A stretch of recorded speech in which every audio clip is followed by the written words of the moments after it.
Glórias a Deus. Meus irmãos, nós vamos continuar na nossa série de mensagens, Rei dos Reis, exposições no Evangelho de Mateus. E nós estamos no capítulo 23, isso significa que só falta terminar 3 capítulos para nós terminarmos o Evangelho de Mateus. Nós começamos em Mateus capítulo 1, há 3 anos. 3 anos no Evangelho de Mateus, que glória, né? E eu ouvi de novo, essa semana estava ouvindo de novo Mateus 1. Ouvi Mateus 1, Mateus 2, e foi bom ouvir de novo e ver o quanto que nós avançamos. E o título de nosso sermão hoje é O Evangelho segundo a Eucaristia. O Evangelho segundo a Eucaristia. E nós vamos abrir no Evangelho de Mateus, capítulo 26. Evangelho de Mateus, capítulo 26. Lembrando a todos que aqui estão, para manter as suas Bíblias abertas ao longo da exposição, para que a gente esteja lendo e expondo juntos. Mateus capítulo 26, nós vamos ler do verso 17 ao 30. E no primeiro dia da festa dos pães ázimos, chegaram os discípulos a Jesus, dizendo-lhe: onde queres que te façamos os preparativos para comeres a Páscoa? E ele disse: ide à cidade a um certo homem e diz-lhe: o mestre diz, o meu tempo está próximo. Em tua casa celebrarei a Páscoa com os meus discípulos. E os discípulos fizeram como Jesus lhes ordenara e prepararam a Páscoa. E chegada a tarde, assentou-se à mesa com os 12. E comendo eles, disse: em verdade vos digo que um de vós me há de trair. E eles, entristecendo-se muito, começaram cada um a dizer-lhes: porventura sou eu, Senhor? E ele respondendo disse: o que põe comigo a mão no prato, esse há de me trair. Em verdade o Filho do Homem vai, como acerca dele está escrito.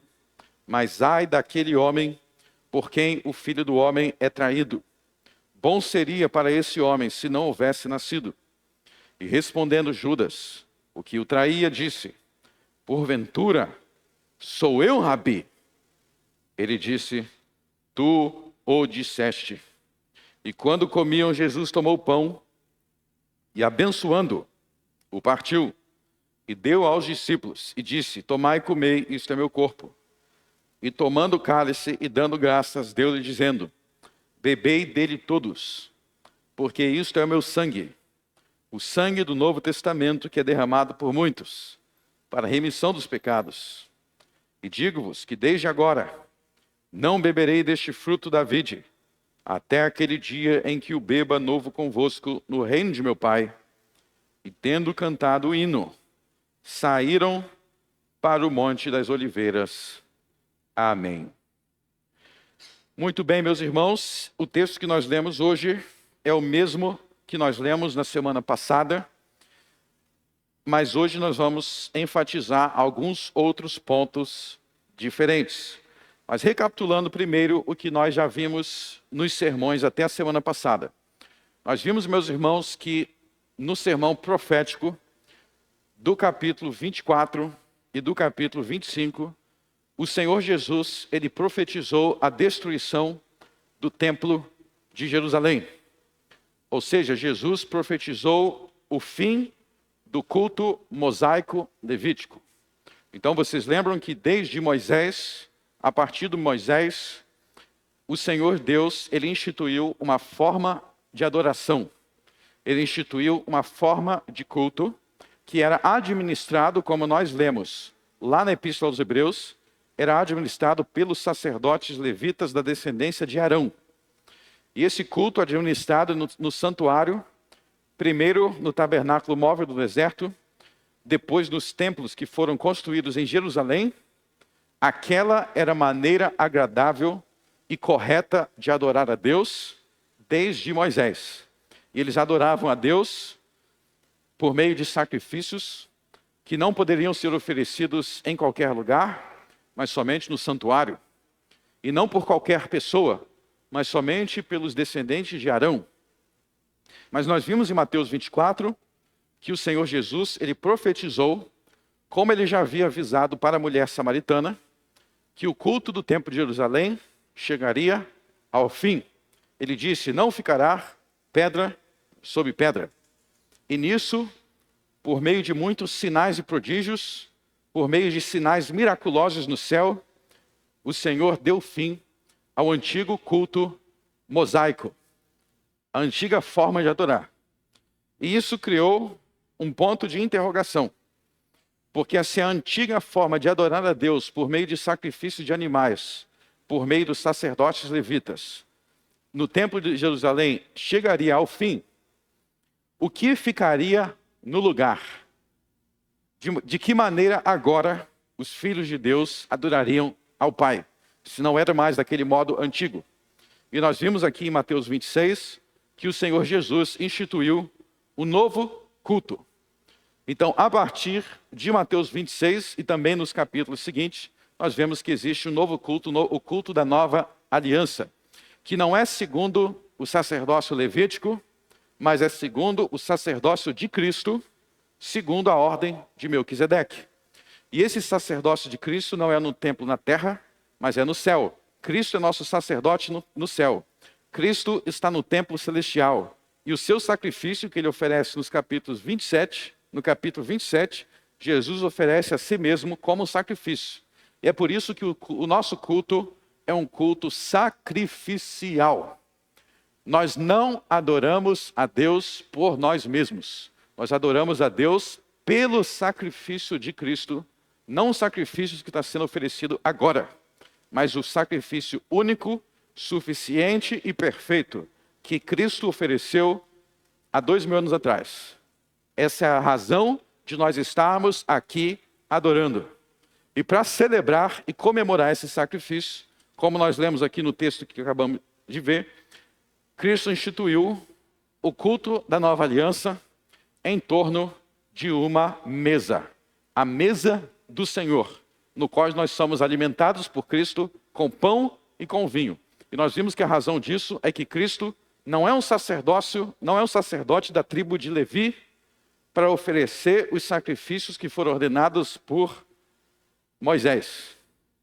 Cristo é um sacerdote, como diz o Salmo 110, que nós vamos cantar aqui, que profetiza sobre Cristo. Ele é um sacerdote segundo a ordem de Melquisedeque. E Melquisedeque serviu a Abraão pão e vinho. E por isso que ao redor desta mesa, ao redor do pão e vinho, a cada dia do Senhor, a cada domingo, nós nos reunimos aqui para lembrar de Jesus. Como ele disse, fazei isto em memória de mim. E ao redor desta mesa nós lembramos de Jesus por meio dos cânticos de Jesus, por meio da palavra de Jesus, por meio das orações feitas em nome de Jesus. E nós vimos que todas essas coisas, a palavra, os hinos, a oração, nós fazemos exatamente as coisas que Jesus fez ao redor da mesa quando ele instituiu o culto da nova aliança. Ou seja, nós preservamos o culto da maneira que ele foi instituído por Cristo antes dele entregar a sua vida por nós, o culto da ceia do Senhor. E ao redor da história da igreja, um dos títulos que o culto da nova aliança recebeu, que a ceia do Senhor recebeu, um dos títulos que a igreja deu para esse culto é Eucaristia. Eu disse aí que o título da nossa mensagem é o Evangelho segundo a Eucaristia. Essa palavra Eucaristia, ela aparece no texto que nós acabamos de ler, ok? O texto da Bíblia que a gente acabou de ler, aparece a palavra Eucaristia. E aí você vai falar, eu não vi essa palavra aí. É porque você está com a Bíblia em português, ok? A sua Bíblia aí está em português, a não ser que alguém aí fale na língua estranha dos gregos, né? Tem alguém que fala grego aí? Eu acho que não, né? Talvez o meu amigo, pastor João Vitor está ali atrás, eu já ia apontar para você. Está nos visitando no Rio de Janeiro, ele conhece o grego. E Eucaristia tem, se eu estiver errado, você me avisa, hein, João Vitor. Eucaristia é uma palavra grego que vocês estão vendo aí no verso 27. Jesus diz assim, e tomando e tomando o cálice e dando graças. Tá, viu? Dando graças. Então, na língua grega, o Novo Testamento foi escrito em grego. A palavra Eucaristia significa ação de graças, ou seja, agradecer. É a palavra que Jesus disse aí. Quando ele celebra a ceia, ele agradece. O que isso implica? Em dizer que a ceia é uma Eucaristia. Quer dizer que a ceia é uma refeição de ação de graças, de agradecimento. Ação de graças quer dizer agradecimento. É uma refeição de agradecimento. Agradecimento pelo quê? É isso que nós vamos ver aqui ao longo de nosso estudo. Então, um dos títulos, vou repetir, um dos títulos que a igreja cristã ao longo dos séculos deu a esta refeição e ao culto que acontece em torno dessa refeição é ação de graças. Para a gente entender a importância disso, vamos abrir em Romanos capítulo 1. Romanos capítulo 1. A epístola aos Romanos é a epístola que, se você quer entender o Evangelho, você precisa estudar Romanos com profundidade. O Evangelho lá é explicado com muita clareza. E vocês sabem que muitos grandes homens de Deus, ao longo da história, se converteram lendo Romanos. Se converteram lendo Romanos. Mas uma das formas que nós temos de enxergar a carta aos Romanos é que a carta aos Romanos nos ensina que o Evangelho é o caminho para o culto cristão. O Evangelho tem como finalidade o culto. Ou seja, o Evangelho tem como finalidade a Eucaristia. A propósito, o Evangelho também é uma palavra no grego. Por que a gente tem tanta palavra no grego? Porque o Novo Testamento foi escrito no grego. Evangelho significa boas novas, boas notícias. Mas vamos ler algo aqui em Romanos 1, que é muito importante para a gente entender essa linha de raciocínio. Em Romanos 1, Romanos 1, verso 18 a 21, nós lemos assim: porque do céu se manifesta a ira de Deus sobre toda impiedade e injustiça dos homens que detêm a verdade e injustiça. Porquanto que de Deus se pode conhecer, nele se manifesta, porque Deus lhe manifestou. Porque as suas coisas invisíveis, desde a criação do mundo, tanto o seu eterno poder como a sua divindade, se entende claramente, se veem pelas coisas que estão criadas, para que eles fiquem inexcusáveis. Portanto, tendo glorificado a Deus, tendo conhecido a Deus, não glorificaram como Deus, nem lhe deram graças. Atenção aí, nem lhe deram graças. Antes, em seus discursos se desvaneceram e seu coração insensato tornou-se obscurecido, dizendo-se sábios, tornaram-se loucos. E mudaram a glória de Deus, do Deus incorruptível, em semelhança da imagem do homem corruptível, de aves, de quadrúpedes, de répteis. Até aí. Então vejam bem, vamos entender aqui. Nos versos 19 e 20, o apóstolo Paulo ele está ensinando uma doutrina, um ensino cristão chamado revelação geral, ou revelação natural. O que significa revelação geral, revelação natural? Quer dizer que todos os homens sabem que Deus existe, porque Deus se revela na criação, na natureza, e ele se revela na sua natureza humana. Então veja bem, todo mundo sabe que Deus existe. Nas Institutas da Religião Cristã, escrita por João Calvino no século XVI, tem um capítulo bem interessante lá, que se chama A Inexistência do Ateísmo. Então, praticamente, ele mostra, o ateísmo não existe. Como assim o ateísmo não existe? Eu conheço ateus. Será que você não conhece ateus? Como que pode não existir o ateísmo? Na verdade, o ateísmo não existe. Por quê? Porque Deus se revela a todos os homens, de modo que todos os homens sabem que Deus existe. Aí que vai entrar. Então, como é que tem os ateus? Os ateus é o seguinte, vocês estão achando esse lugar aqui claro? Esse lugar está claro, não tem luz acesa, né? Então deixa eu fazer uma coisa aqui que vocês vão entender. Jean, desliga meu microfone aí. Desliga aqui.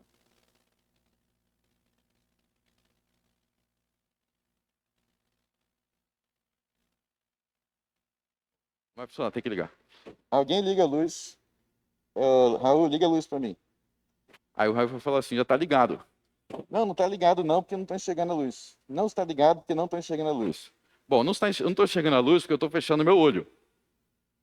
Eu estou fechando o olho para não enxergar a luz, mas a luz está brilhando em cima de mim. Então, todos os homens, Deus se comunica e fala e se revela a todos os homens. Só que alguns fazem o quê? Aquilo que está no verso 18.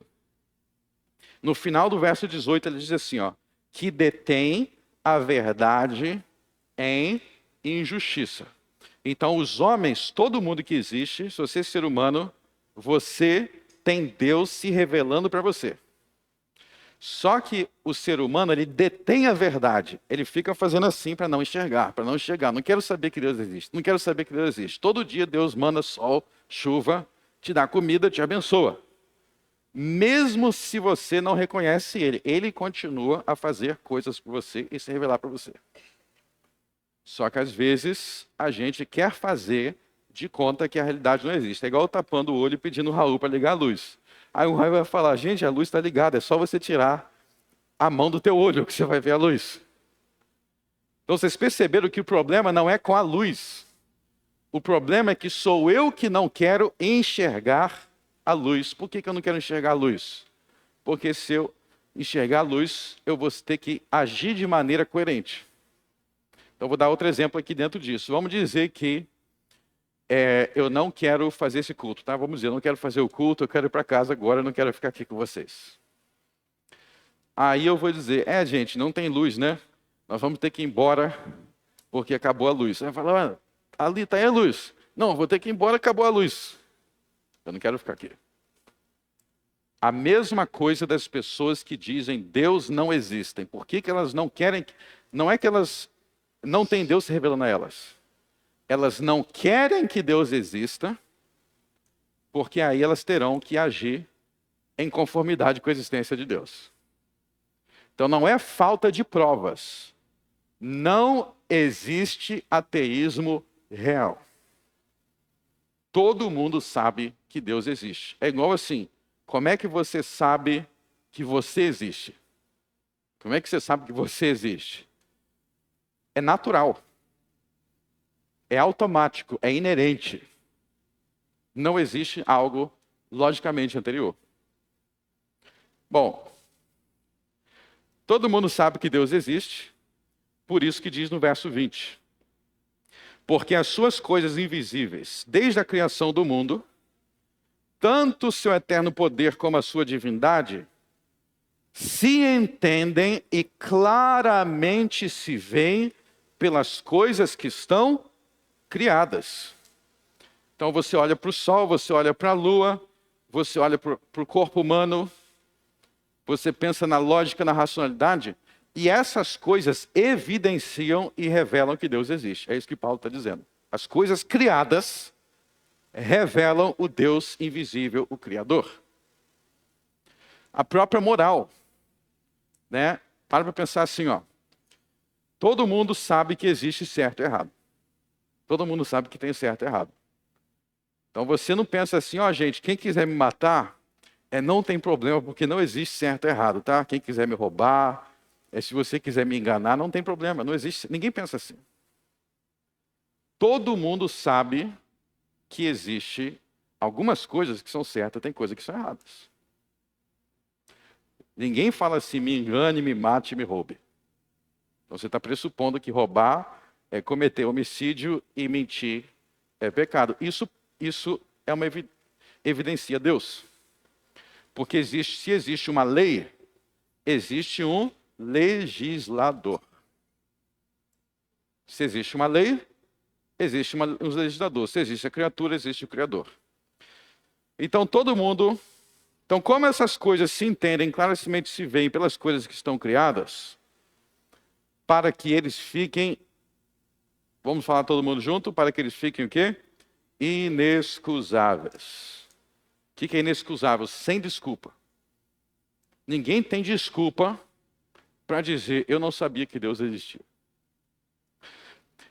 Aí ele vai dizer no verso 21, porquanto, tendo conhecido a Deus, não o glorificaram como Deus, nem lhe deram graças. Aí que vocês vão entender que o verso 21, Paulo está falando que a essência do pecado original, o que é o pecado original?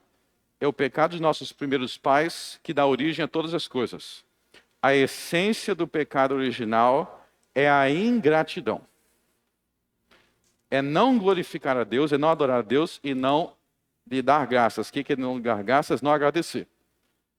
Se você pensar direitinho, você vai entender que a essência de todo pecado é a ingratidão, e essa foi a raiz de todas as desgraças do mundo lá no princípio. Como assim a essência do pecado é a ingratidão? Vamos pensar aí nos pecados que existem. Em primeiro lugar, os nossos primeiros pais, tem gente que pergunta assim, mas eles só comeram de um fruto. Qual é o problema de comer só de uma frutinha? Bom, se você pensa assim, você não entendeu a moral da história. Você está fazendo leitura superficial das coisas.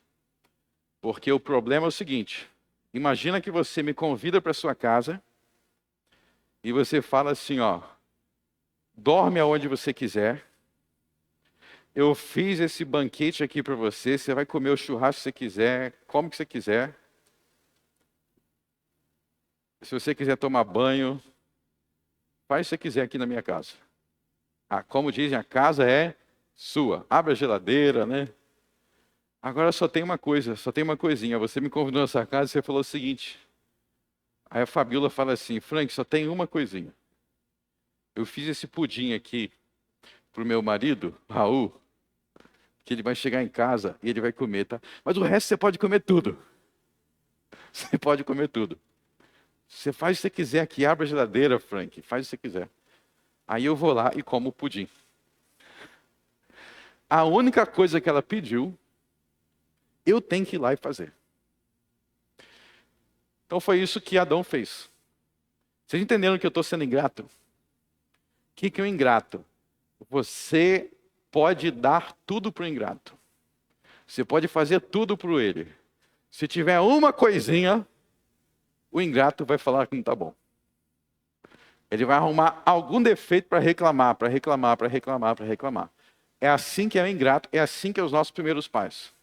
Deus deu o mundo para Adão. Deus falou, é tudo seu. É tudo seu. Esse paraíso aqui é seu. Estou criando o mundo para você. Para você ser feliz. Aí veio a serpente e diz, não é tudo. Porque tem 1% que é aquele fruto ali. Por que Deus não está querendo que você encoste naquele fruto ali? Você está entendendo que todas as árvores do jardim eram de Adão, menos aquela? Aí ele cismou com aquela ali. Qual o nome disso? Ingratidão. Não lhe deram graças. E a gente faz isso todos os dias, sempre que a gente peca. Então, qual é o 7º mandamento da lei de Deus? O 7º mandamento é não adulterarás.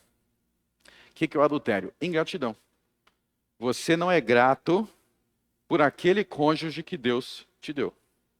Você não está satisfeito com aquele cônjuge. Você não é grato por ele. Você não agradece a Deus por ele e se satisfaz com aquele que Deus te deu. Você quer outros. O que é idolatria? Pecado contra o 1º e 2º mandamento. Você não se satisfaz com o Deus verdadeiro. Você vai adorar outros. O que é a mentira? A mentira é quando você não é grato pela verdade. E por isso você inventa e cria um mundo paralelo que não existe para contar para as pessoas. Todo pecado é não o glorificaram como Deus e não lhe deram graças. Essa é a semente da árvore que gera muitos tipos de frutos diferentes. Então aqui em Romanos capítulo 1, Paulo começa apontando o problema da raça humana. E na raiz do problema está, Deus se revela a nós e nós respondemos à revelação divina com ingratidão. E todo o resto da carta é para te conduzir ao capítulo 15. Então pulem para o capítulo 15, que a gente vai ver agora a relação com Mateus 26.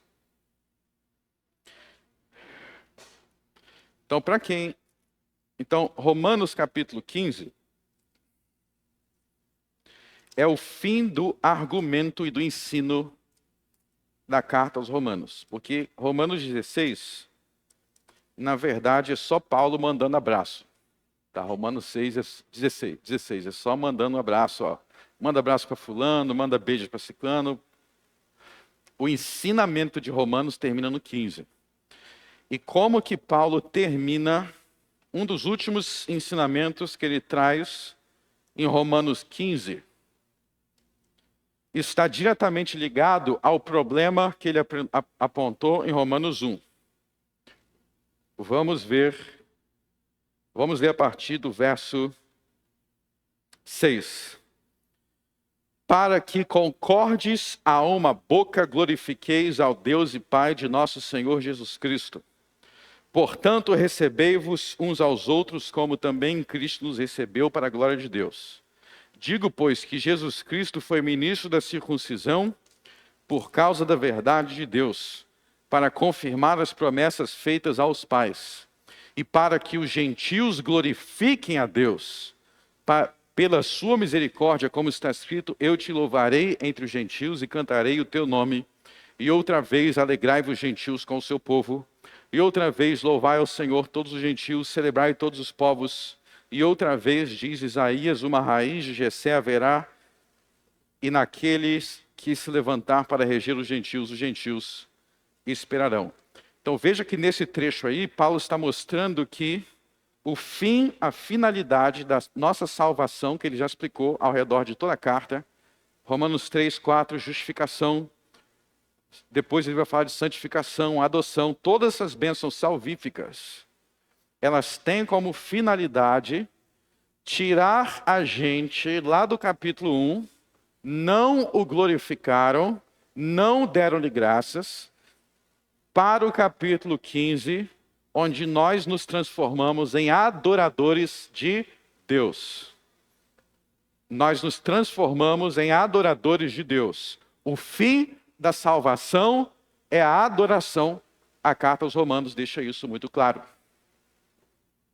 E assim como a essência do pecado original é a ingratidão, a essência da adoração verdadeira é a Eucaristia, ou seja, a gratidão, a ação de graças.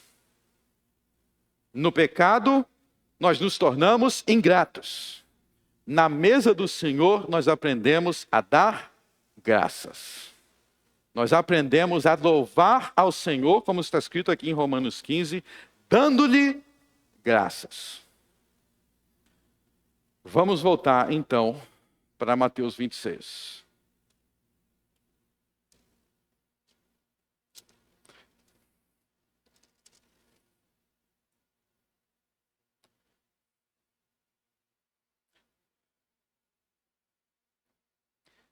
Com isso em mente, quem é aquele que estava presente à mesa, que comeu e bebeu do pão e do vinho para a sua própria condenação? Segundo a leitura que nós acabamos de fazer, era o mais ingrato de todos, Judas Iscariotes.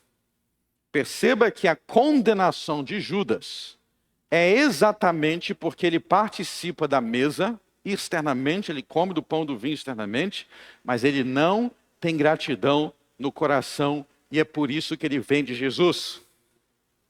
Ele não valoriza Jesus, ele não reconhece Jesus porque ele é ingrato. Em Jesus ele recebeu apostolado, em Jesus ele recebeu poder para realizar sinais e prodígios, como os outros 12. Em Jesus, Judas Iscariotes realizou milagres, isso está em Mateus capítulo 10. Judas Iscariotes recebeu um dos maiores privilégios de qualquer ser humano pode receber, que é andar com Jesus por todo o seu ministério terreno. Mas como ele se aproximou da mesa, como ele se aproximou do pão e do vinho, com um espírito de ingratidão. E é a ingratidão que está na raiz do cinismo. Olha só que homem cínico, Judas Iscariotes, verso 25. Jesus está falando que vai ter um traidor. Aí Judas fala, porventura sou eu, Senhor? Vira o nível de falsidade aí, chegou a 1000%, né? Não é nem mais 100%. Judas pergunta. E vocês lembram que no início do capítulo, volta aí no início do capítulo, verso 14 e 15. Então um dos 12 chamados Judas Iscariotes foi ter com o principal sacerdote e disse, que me quereis dar? E eu vou-lo entregarei. Ele já tinha vendido Jesus. E aí ele está sentado na mesa, perguntando se é ele.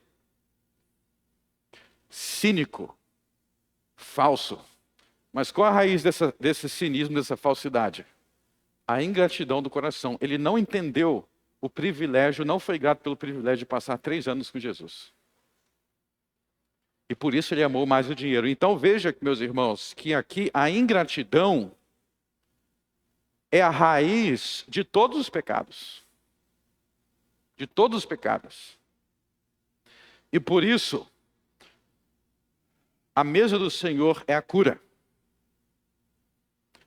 E por isso nós precisamos participar da mesa do Senhor com entendimento, com discernimento. Vamos entender algumas coisas sobre a mesa do Senhor. Na mesa do Senhor, meus irmãos, nós somos ensinados o Evangelho. Ou para ser mais específico, nós somos levados a lembrar do Evangelho. O que é o Evangelho? O que é a boa nova, a boa notícia? Outra forma de dizer isso é o seguinte.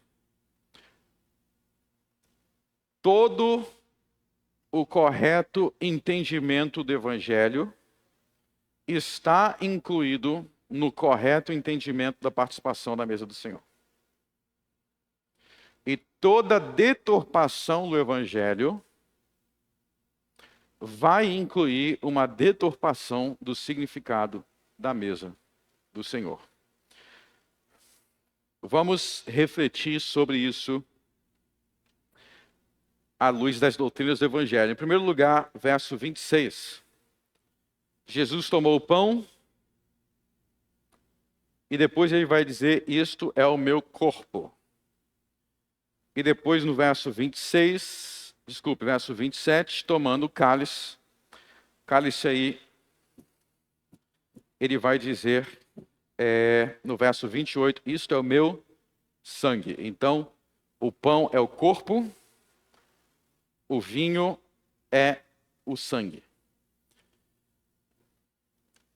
Isso aponta para a primeira doutrina do Evangelho, que é a doutrina da encarnação de Deus. Então vamos definir Evangelho como a mensagem daquilo que Deus fez para nos salvar. Como a obra da salvação é realizada. Então qual foi a primeira obra de Cristo? A primeira grande obra salvífica de Cristo no Evangelho?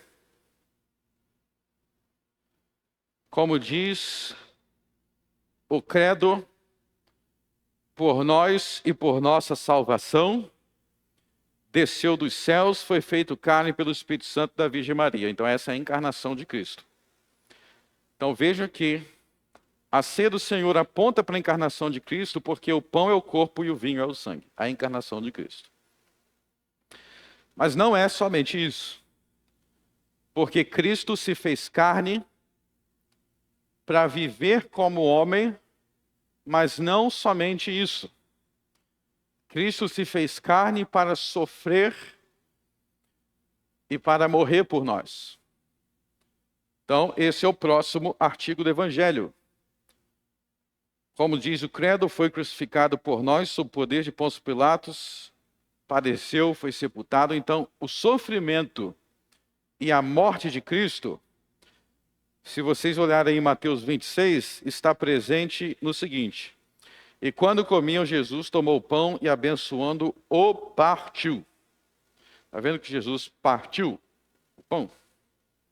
Se você observar, todo domingo, na hora da ceia, eu parto o pão. O que é o partir? É o sofrimento e a morte de Cristo. Então, o pão e o vinho é o corpo e o sangue. O pão partido aponta para o segundo artigo do Evangelho, que é a paixão e a morte de Jesus. A paixão e a morte de Jesus. Está no partir. E aí vai vir o terceiro artigo do Evangelho, que é o seguinte. Vamos com calma que eu estou explicando cada aspecto da ceia, mostrando a relação do Evangelho. O próximo artigo, eu quero que vocês abram em 1 Coríntios 11. 1 Coríntios 11.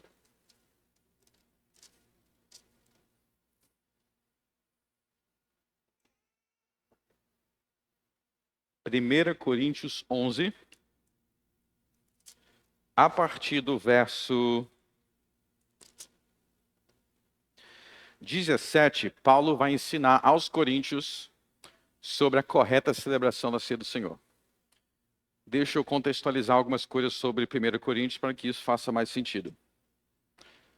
Então, a carta de Paulo aos Coríntios tem dois grandes temas. Tem outros temas também, mas tem dois temas principais.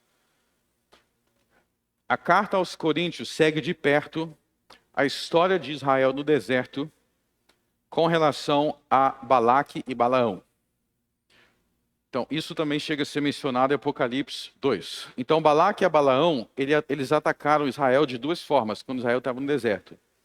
Por meio da prostituição e por meio da idolatria. Jesus fala sobre isso em Apocalipse 2. Sacrifícios da idolatria e prostituição. Então, se vocês lerem 1 Coríntios, capítulo 5, 6 e 7, Paulo está combatendo a promiscuidade sexual, a prostituição. Capítulos 5, 6 e 7. O foco é combater a imoralidade sexual. Se vocês forem do capítulo 8 até o capítulo 16, Paulo está combatendo a idolatria e o falso culto. Então vamos recapitular isso para vocês entenderem o ponto do 11. Então eu disse que do capítulo 5 ao capítulo 7, Paulo está combatendo a imoralidade sexual. Então no capítulo 5 ele manda excomungar, ele manda expulsar da igreja o incestuoso lá, o cara que estava tendo um caso com a mulher do pai. No capítulo 6 ele fala fugir da prostituição. No capítulo 7 ele vai explicar sobre como que o casamento puro tem que ser. Então fechou o assunto. A partir do capítulo 8, Paulo vai começar a condenar a idolatria. Então do capítulo 8 até o capítulo 10, o foco é combater a idolatria. Aí, a partir do capítulo 10, Paulo vai passar a falar da ceia do Senhor. Por que Paulo fala da ceia do Senhor a partir do capítulo 10? Porque a ceia do Senhor é o culto verdadeiro. Então perceba que tem um padrão em Paulo. Ele condena o errado, depois ele te ensina o certo. Por isso que quando a gente estuda os 10 mandamentos, a gente sabe que dos 10 mandamentos tem aquilo que é proibido e tem aquilo que é ordenado. Então não matarás ordena que você preserve e se preocupe com a sua vida e com a vida do próximo. Não adore falsos deuses, pressupõe que você tem que adorar o Deus verdadeiro. Então, nos capítulos 5 e 6, Paulo está condenando a moralidade sexual. Então, no capítulo 7, ele vai ordenar o quê? O casamento e a pureza sexual. Se no capítulo 8, no capítulo 9, no capítulo 10, ele está condenando o falso culto, o que está faltando aí? Está faltando explicar como que é o culto verdadeiro. E ele explica o culto verdadeiro nos capítulos 10, 11, 12, 13, 14, 15 e 16. Todos esses capítulos são sobre o culto verdadeiro. Então eu vou resumir aqui rapidamente para voltar para o 11. Então no culto verdadeiro, o culto verdadeiro gira em torno da ceia do Senhor. O culto verdadeiro gira em torno do pão e do vinho. Depois ele vai dizer que no culto verdadeiro, os dons precisam ser exercidos da maneira correta. Depois ele vai dizer que o culto verdadeiro tem que ter amor, que se não tiver amor, de nada adianta. Depois ele vai dizer sobre os dons, depois ele vai falar sobre a doutrina correta no culto verdadeiro, no capítulo 15.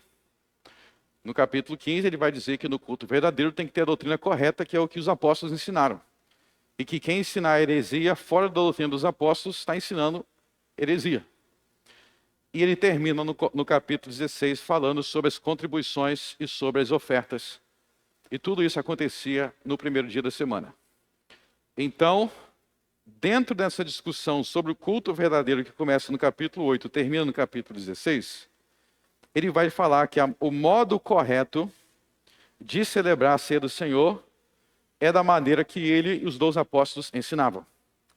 E lá nos Coríntios eles estavam fazendo uma grande bagunça. Sabe o que estava acontecendo nos Coríntios? Olha só o verso 21. Tinha gente que estava chegando na igreja e estava até ficando embriagado.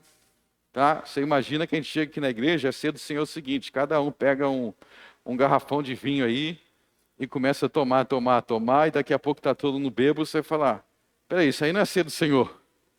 É isso que estavam fazendo em Coríntios, é por isso que ele vai falar, ó. Olha só o que ele vai falar no verso 20. De sorte que quando vos ajuntares no lugar, não é para comer a ceia do Senhor. Porque comendo, cada um toma antecipadamente a sua própria ceia, assim um tem fome e outro embriaga-se. Olha só o que estava acontecendo em Coríntios. Não tendes, porventura, casa para comer e para beber? Quer dizer, vocês são os familiares assim, que estão passando fome dentro de casa? É isso que Paulo está perguntando. Vocês estão passando fome em casa? Por que vocês estão fazendo isso na igreja? E aí ele vai dizer no verso 23, porque eu recebi do Senhor o que também vos ensinei. Ou seja, vocês têm que fazer o que o Senhor mandou, não é o que vocês acham. O que o Senhor mandou. Ou seja, o culto verdadeiro é da maneira que o Senhor mandou. É o que nós reformados chamamos de princípio regulador do culto. Você adora a Deus da forma que Ele ensinou. Então, o que eu recebi do Senhor, que também vos ensinei, é que o Senhor Jesus, na noite em que foi traído, tomou o pão. E tendo dado graças, olha só aí de novo, tendo dado graças. A ceia é uma festa de gratidão. O partiu e disse, tomai e comei, isso é meu corpo que é partido por vós, fazei isto em memória de mim, fazei isto em memória de mim. Semelhantemente também, depois de ceiar, tomou o cálice, dizendo, este cálice é o Novo Testamento, meu sangue, fazei isso todas as vezes que beberdes em memória de mim. Porque todas as vezes que comerdes este pão e beberdes este cálice, anunciais a morte do Senhor, até que venha. Anunciais a morte do Senhor, até que venha. Lembra que Jesus disse lá em Mateus 26, eu vou ceiar de novo com vocês no reino de meu Pai. O que isso pressupõe? Isso pressupõe a doutrina da ressurreição e a doutrina da ascensão. Porque nós estamos anunciando a morte do Senhor que passou. Nós estamos anunciando a morte do Senhor que passou. Por que passou? Porque ele não permaneceu morto. Ele ressuscitou. E tendo ressuscitado, ele subiu ao céu, porque ele há de vir. Ele há de vir. Então nós vemos que quando os apóstolos vão explicar a ceia, eles explicam a ceia à luz de todos os artigos, todas as doutrinas do Evangelho.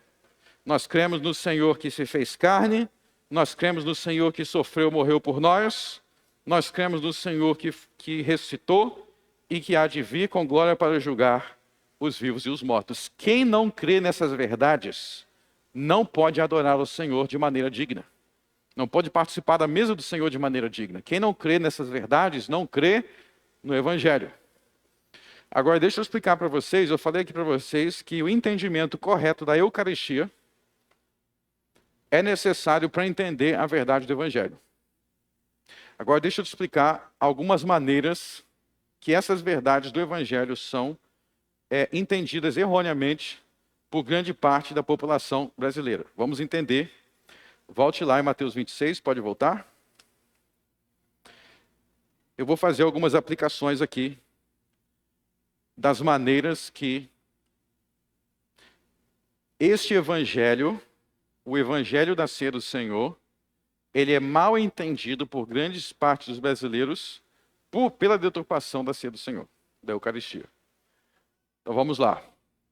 Em primeiro lugar, no Brasil, qual é um costume muito comum quando alguém morre? O que é muito comum que os brasileiros, o nosso povo brasileiro faça quando alguém morre? Eles celebram, no 7º dia da morte da pessoa, tem a missa de 7º dia. O que é a missa de 7º dia? A missa de 7º dia não é para lembrar daquela pessoa, foi uma pessoa muito boa. Se fosse isso, estaria muito bom. Estaria muito bom. A missa de 7º dia é para tirar a alma daquela pessoa do purgatório. Então, o que eles acreditam? Que a pessoa morreu, ela foi para o purgatório, e ela está sofrendo no purgatório. O purgatório, eles dizem que é um lugar de sofrimento, de fogo. Você vai ficar lá no fogo do purgatório, se purificando. Aí você tem que sofrer, sofrer, sofrer, sofrer muito, até você vai chegar no céu, depois de muito sofrimento. Aí você celebra a missa de 7º dia, para que aquela alma vai aos poucos saindo do purgatório. Então tem 7º dia, depois tem de 1 ano, tem de não sei quanto tempo depois. Cada vez que você celebra, vai diminuindo o tempo daquela pessoa no purgatório. Bom, problema número 1 é que a Bíblia não fala de purgatório. Esse é o primeiro problema. Então, na Bíblia, quando você morre, ou você vai para o céu, ou você vai para o inferno. Não tem um lugar intermediário. Mas aí tem o segundo problema. Por que a missa tira a pessoa do purgatório? Porque eles creem que a missa é um sacrifício. A missa é um sacrifício. Então, toda a missa existe Jesus sendo sacrificado. E aí, por que Jesus está sendo sacrificado? Porque o pão se transformou no corpo de Jesus e o vinho se transformou no sangue de Jesus. Aí você vai lá, você pode cheirar o vinho, você vai falar, eu cheirei o vinho, eu achei com gosto, com cheiro de vinho. Eles vão falar, tem cheiro de vinho, parece vinho, mas não é vinho. É sangue. Você está bebendo sangue. Isso é o que eles chamam de transubstanciação. Quer dizer que a substância da hóstia e do vinho se transformou, se transubstanciou, agora não é mais hóstia. Você não está comendo hóstia. Você está comendo carne. A carne de Jesus está bebendo sangue. Bom, por que Jesus tem que estar ali presente para ele ser sacrificado? Ok? Não estou falando que nós aqui cremos. Estou falando que a maioria dos brasileiros creem. Isso que a maioria, os que procuram saber. Então, por isso que tem a missa. Então, Jesus vai ser sacrificado. Com base naquele sacrifício, vai diminuindo o tempo no purgatório. Essa que é a ideia. Bom, se você acredita nisso, infelizmente você acabou de negar todos os artigos do Evangelho. Esse ensino nega todos os artigos do credo. Infelizmente é verdade. Eu vou explicar por quê. Em primeiro lugar, quando nós confessamos que Cristo, por nós e por nossa salvação, desceu, foi feito carne pelo Espírito Santo, ele foi feito carne pelo Espírito Santo a partir de quem? A partir da Virgem Maria. Tinha que ser da Virgem Maria, porque a Virgem Maria era descendente de Davi. Vocês lembram que lá no Velho Testamento, o Messias tinha que vir da carne e da descendência de Davi. Maria era descendente de Davi. Bom, se a carne de Jesus está se fazendo presente a partir do pão e do vinho, então você está negando que a carne de Jesus vem do ventre da Virgem Maria e de nenhum outro lugar. É o primeiro problema. É uma negação da verdadeira doutrina da encarnação. A carne de Jesus não vem ao mundo a partir de nenhum pedaço de pão, nem de nenhum pedaço de vinho, nem um gole de vinho. A carne e o sangue de Jesus, o que diz a Bíblia? Vem da descendência de Davi, do ventre da Virgem Maria. Parece curioso, né? Mas eles estão, inclusive, diminuindo a importância de Maria. Eles estão diminuindo a importância de Maria, porque você tem novas encarnações em lugares que não são Maria. Entendam que Cristo se encarnou, ele se fez carne uma única vez. E isso foi no ventre de Maria, a mãe de Deus. Por isso que ela é a mãe de Deus. Então a primeira doutrina do Evangelho está sendo relativizada. Qual outra doutrina do Evangelho é relativizada? Aquela que nós acabamos de ler em Hebreus 9. O que nós lemos em Hebreus 9 agora há pouco e nós vamos ler mais uma vez. Abra em Hebreus 9.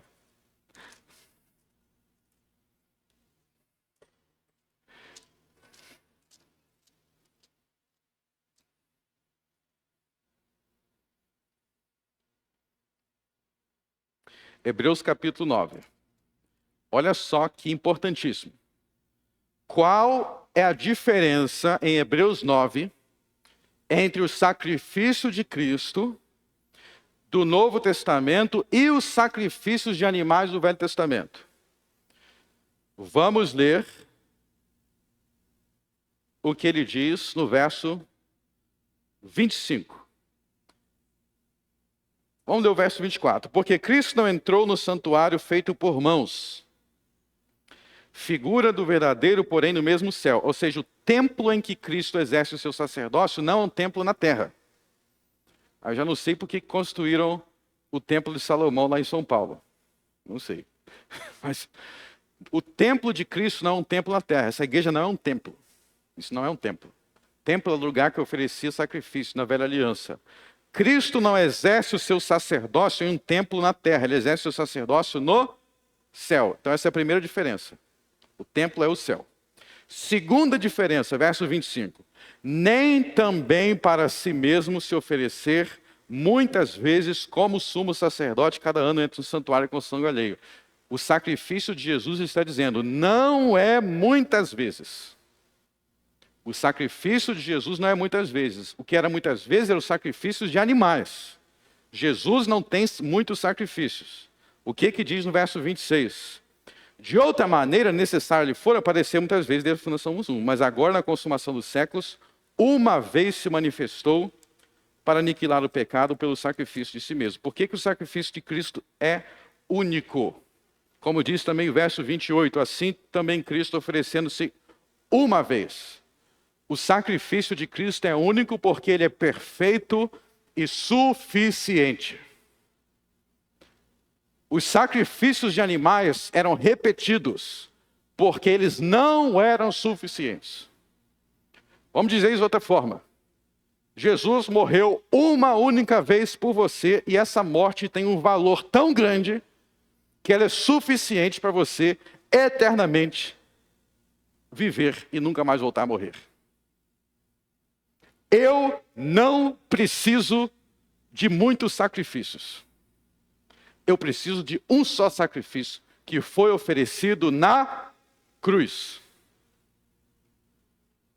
Então, repetir sacrifícios subverte e ataca a suficiência do sacrifício único da cruz. Quando eu morrer, eu não preciso do seu sacrifício várias vezes. O que eu preciso para entrar no céu já foi oferecido de uma vez por toda quando Jesus morreu na cruz. É só isso que eu preciso. É só isso. É só isso. Então, acabei de provar que a doutrina da encarnação é relativizada no Brasil. A doutrina do sacrifício único de Jesus é relativizada. E eu vou mostrar agora que é relativizado também a doutrina da ascensão e da vinda de Cristo. Por que da ascensão? Porque se a humanidade de Cristo subiu ao céu, então ela não está mais na terra. Se Cristo em corpo subiu ao céu, como que ele está fisicamente agora na igreja? Então ele não subiu ao céu. Se eu falar que ele está literalmente, fisicamente aqui agora, fisicamente, eu estou negando que ele subiu ao céu. E se eu negar que ele subiu ao céu, eu vou estar negando que ele virá. Porque a vinda dele pressupõe que ele não está fisicamente aqui. A vinda dele pressupõe que ele não está aqui, fisicamente aqui. Vejam o que diz, vocês estão em Hebreus 9, né? Volte para Hebreus 8. Mais claro do que isso aqui é impossível.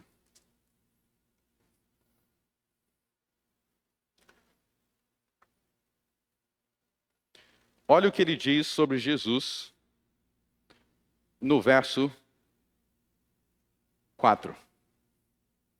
Ora, se ele, Jesus, estivesse na terra, nem tampouco sacerdote seria, havendo ainda sacerdotes que oferecessem dom segundo a lei. Se Jesus estivesse na terra, ou seja, ele não está. Jesus não está fisicamente na terra. Você vai falar, mas Jesus não é Deus? A divindade de Cristo, a natureza divina de Cristo é onipresente. A natureza divina é onipresente. Mas Cristo não é somente Deus. Cristo é Deus e ele também é homem. E se o corpo humano estivesse na terra, nem sacerdote ele seria, porque ele é um sacerdote no céu. Então, olha só quantas doutrinas do Evangelho são negadas quando a verdadeira doutrina da Eucaristia é corrompida. Quando a ceia do Senhor não é compreendida, o Evangelho é abafado. O Evangelho, meus irmãos, é o Cristo que se fez homem, nasceu, sofreu, morreu, foi sepultado, ressuscitou, subiu aos céus e um dia há de vir para julgar os vivos e os mortos. Quem nisto não crê em Jesus e no Evangelho de verdade. Esse é o Evangelho, essa é a boa notícia. É isso que Deus fez para nos salvar. Tem gente que fala, eu queria saber o que é Evangelho. Evangelho é o que Deus em Cristo fez para nos salvar. E o verdadeiro ensino da ceia anuncia o verdadeiro Evangelho. Quando você entende a ceia de verdade, você entende o Evangelho de verdade. Quando você distorce a ceia, você distorce o Evangelho. E não vai ser o mesmo Cristo. Eu não creio em um Cristo que é um pedaço de pão. O meu Cristo é verdadeiro homem, da descendência da Santíssima Virgem Maria. Ele não tem nenhuma carne que não é dela. Esse é o verdadeiro Cristo, da descendência de Davi, de Abraão. E ele não está na terra, porque ele subiu ao céu. Porque se na terra estivesse, eu não teria um sacerdote. É esse o Evangelho que você crê? Eu espero que você creia no verdadeiro Cristo, como ele é anunciado na ceia do Senhor. Vamos orar. Senhor, meu Deus e meu Pai, graças te damos por Jesus Cristo que se fez carne. Ele que é verdadeiro Deus e se tornou verdadeiro homem. Ele que sendo verdadeiro Deus, ele se entrega a si mesmo por nós. E tendo se entregado a si mesmo por nós na cruz, o seu sacrifício tem um valor tão grande, tão infinito, que ele é suficiente para salvar o mundo inteiro. E pela eficaz aplicação do Espírito Santo, ele é aplicado em nossas vidas, de modo que nós não precisamos de nenhum outro sumo sacerdote, de nenhum outro sacrifício, de nenhum animal sacrificado. A morte de Cristo, no qual Ele, como Cordeiro de Deus, comprou a nossa salvação, é suficiente para nós eternamente. É assim que nós entraremos no céu. É assim que nós ressuscitaremos para a vida eterna. No nome de Cristo, eu oro. Amém.